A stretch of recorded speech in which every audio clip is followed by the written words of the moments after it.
बेकसूर एपिसोड 3। वह फिर से फिल्मी मैगजीन देखने में खो गई।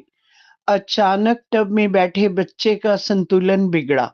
वह चिल्लाया, मगर पुनीता तो तस्वीरें देखने में खोई थी। बच्चे ने डुबकी ली और पूरी तरह पानी में चला गया। तभी सत्या रानी वापस अंदर आई।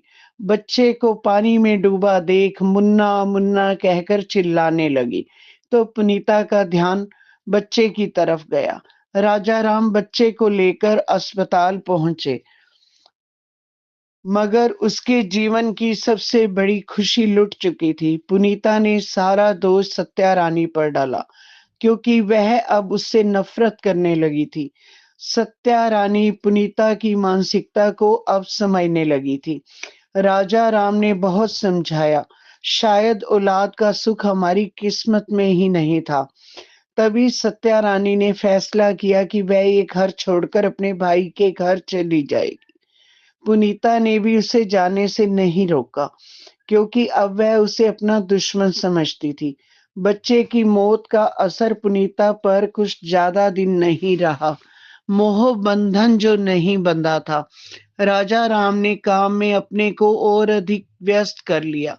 वह सिर्फ खाना खाने और सोने के लिए घर आता था। खाना बनाने को घर पर बरसों से मासी रखी हुई थी।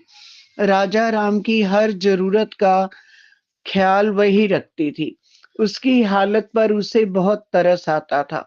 पुनीता के जागने से पहले वह काम पर चला जाता और उसके लौटने से पहले वह सो जाती थी। पुनीता के जीवन में अब पूरी आजादी थी। पैसे की भी कमी नहीं थी। वह अपने सजने पर भी ध्यान देने लगी।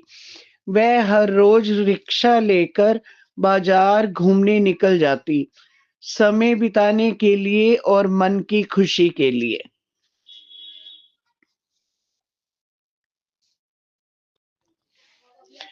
बहुत सी नजरें हर रोज उसे देखते हुए पहचानने लगी थी। शहर छोटा था, हर एक दूसरे के घर की कहानी जानता था।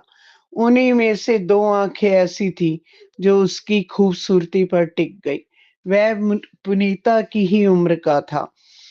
जिस दिन वह बाजार में नहीं आती थी, उसकी नजरें उसे ढूंढा करती।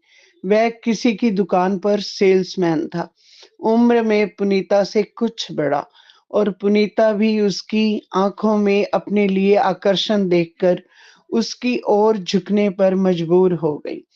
शाम होने का वह बेचैनी से इंतजार करती और अच्छी तरह सज सवर कर उसी दुकान पर पहुंच जाती और बहुत देर तक चीजों को उलट पलट कर देखती रहती। जरूरत बेजरूरत कुछ भी खरीद कर वापस लौट आती। दुकान का मालिक अधेड़ उम्र का था। उसने दुनिया देखी थी, जानता था कि वह उसकी दुकान पर हर रोज क्यों आती है, मगर उसे तो अपनी दुकानदारी से मतलब था।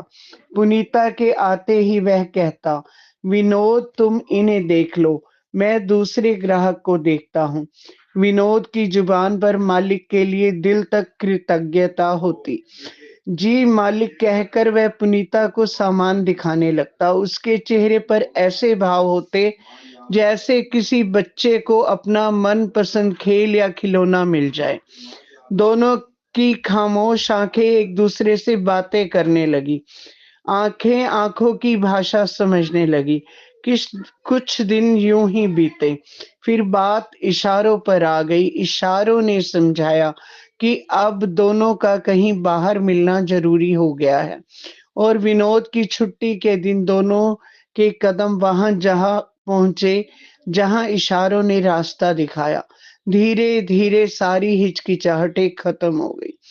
दोनों रविवार का बेसब्री से इंतजार करते थे, और अब अजनबीपन एक नए रिश्ते में बदल चुका था। दोनों को इस बात का पूरा ख्याल रहता था कि उनके इस रिश्ते की भनक किसी को ना लगे। विनोद के मालिक को भी इस बात की भनक नहीं थी कि विनोद और पुनीता हर हफ्ते कहीं बाहर मिलते हैं। विनोद से मिलने के बाद पुनीता की ज़िंदगी में बहुत बदलाव आ गया था, मगर इस बदलाव का कारण राजा राम नहीं कोई और था। इस बात को खाना बनाने वाली मौसी बखूबी जानती थी। उसको पूरा यकीन था कि पुनीता में आए बदलाव के कारण राजा राम की ज़िंदगी में बड़ा तूफ़ान आने वाला है। राजा राम मासी से कभी विनीता के बारे में कोई सवाल नहीं करता था। उसकी हालत उस हारे हुए जुआरी की थी, जो अपना सब कुछ दाँव पर लगाए हो, मगर हार गया हो और अपने पत्ते फेंके और बाहर निकल जाए।